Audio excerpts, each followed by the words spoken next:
Meu nome é Gabriel Miller, vou dar início então à apresentação, que é sobre aromaticidade. Vou falar um pouquinho da história, falar sobre os compostos aromáticos homogêneos e heterogêneos, monocíclicos e policíclicos. Bom, vamos começar falando por que os compostos aromáticos eles receberam esse nome. No passado, alguns séculos atrás, o nome aromático ele estava intimamente associado ao aroma, que na maioria das vezes era agradável. Eram compostos que continham um aroma característico, como os óleos essenciais. A gente pode ver três exemplos aqui embaixo. O cinemaldeído, que é o óleo de canela, o eugenol, que é o cravo da Índia, e o benzaldeído, que é o óleo de amêndoa, que eram isolados a partir dos óleos naturais. À medida que esses compostos eles eram descobertos, foi verificado então que continham unidades estruturais altamente insaturadas, com 6 carbonos, o que esse composto chamou a ser conhecido como anel benzênico, que está contido aqui nesses três exemplos citados. E hoje em dia, a gente sabe que os compostos aromáticos eles estão associados diretamente com a estabilidade especial que eles apresentam. Vamos falar então agora um pouquinho sobre a história do benzeno e entender como tudo isso começou. Isolado então pela primeira vez em 1825 pelo Michael Faraday, esse carinha aqui na direita, na Inglaterra, que foi a partir da pirólise e do óleo de baleia, dando o nome então dessa nova molécula isolada de bicarboneto de hidrogênio, o que seria um novo hidrocarboneto na época.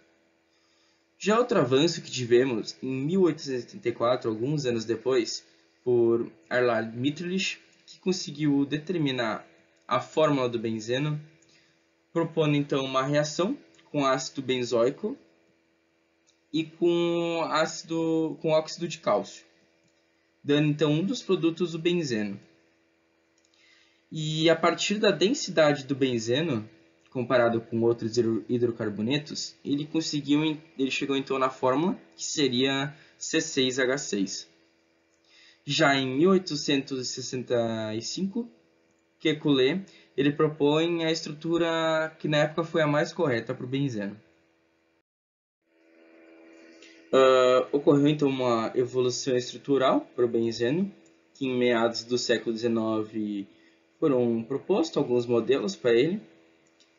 O primeiro foi a de Lindenburg, depois a de Eduard e a de Kekulé, que passou mais perto, que é usada até hoje. Então, Kekulé, que foi que chegou mais perto, em 1865, ele propôs a primeira estrutura para o benzeno e a mais exata que é utilizada até hoje. A estrutura de Kekulé ele sugere ligações carbono-carbono alternadas entre si, entre ligações duplas e ligações simples. Sugere também um equilíbrio entre esses dois compostos aqui para explicar a observação. Essa ideia ele tirou de um sonho que, segundo ele teve, onde no sonho uma cobra estava comendo o próprio rabo, pensando assim que o benzeno talvez poderia ser um ciclo. Então, no final do século XIX, os compostos aromáticos eles passaram a ser classificados em dois grandes grupos. Os chamados compostos alifáticos, alifáticos no caso que significa semelhantes à gordura, que é o caso dos hidrocarbonetos comuns, como alcanos, alcenos, alcinos. E o outro grupo chamado de aromáticos perfumados. Hoje em dia a gente sabe que esse termo está associado com a estabilidade especial, né, que esses compostos eles têm.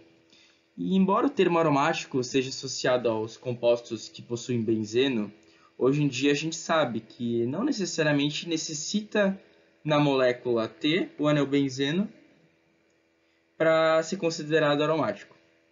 Inclusive aqui tá a imagem, né, da cobrinha comendo o próprio rabo que o Kekulé sonhou e então formulou a estrutura do benzeno. Bom, então se não é necessário o benzeno na molécula para ser considerado um composto aromático, então quais são os critérios para uma molécula ser considerada aromática?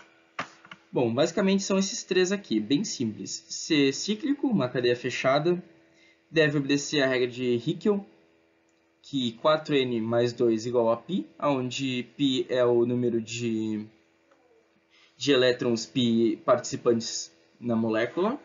E esse número ele tem que ser inteiro, 0, 1, 2 ou 3, para ser considerado aromático. E ser planar. Uma das principais reações que os compostos aromáticos eles podem sofrer é as reações de substituição eletrolítica aromática, as CARs. Basicamente, uma CAR ela é uma troca de um átomo de hidrogênio por um eletrófilo, uma espécie deficiente em elétrons. Aqui ao lado a gente pode ver 5 exemplos de CARs, onde na halogenação o eletrófilo é um halogênio, na nitração é o NO2, na sulfonação é o SO3, na alquilação é um carbocátion, na acilação é um íon acílio. O que pode acontecer é que nessas reações elas podem precisar de um catalisador, que nesse caso é um ácido de Lewis.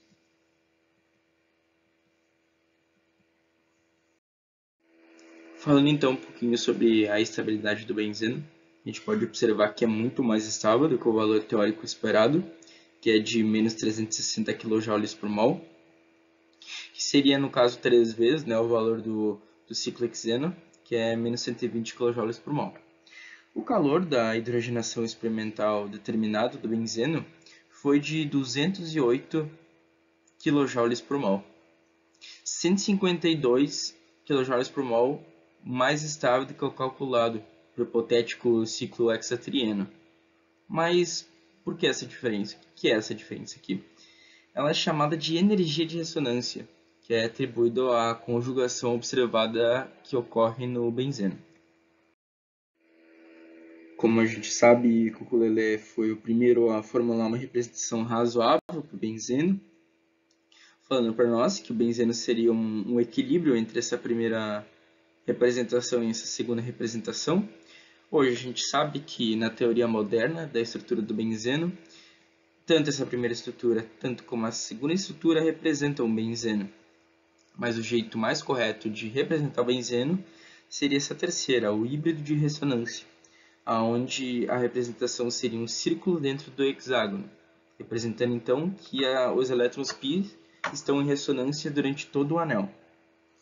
Outra forma de nos mostrar que essa seria a forma mais correta é quando a gente analisa o comprimento das ligações carbono-carbono.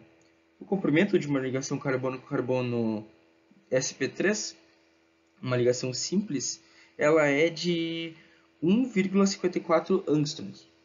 Já de uma dupla ligação carbono-carbono é de 1,33 angstroms. Já a do benzeno está na metade, 1,39 angstroms. Então, não é nem uma dupla ligação, nem uma simples ligação. É uma estrutura, um híbrido de ressonância. Partindo então para explicar o que é um aromático homogêneo mononuclear. Mononuclear porque possui apenas um núcleo benzílico, e homogêneo porque não apenas possui carbonos no ciclo aromático.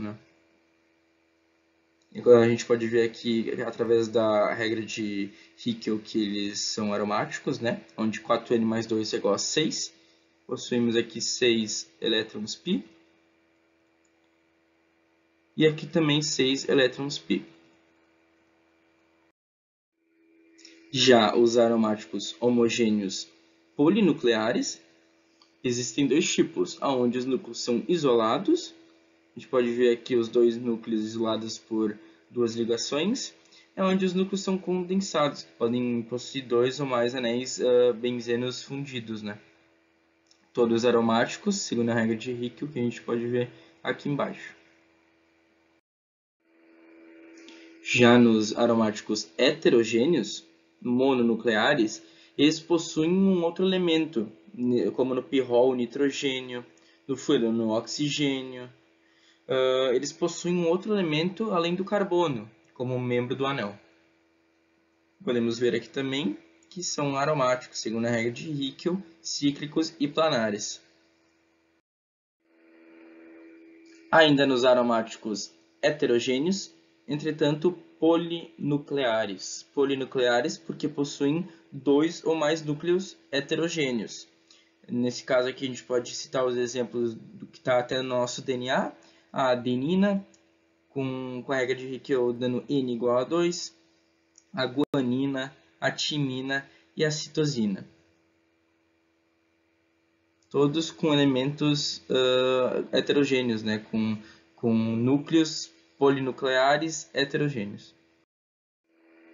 Então eu espero que tenha ficado claro como funciona, como identificar uma molécula aromática, a história, as primeiras representações.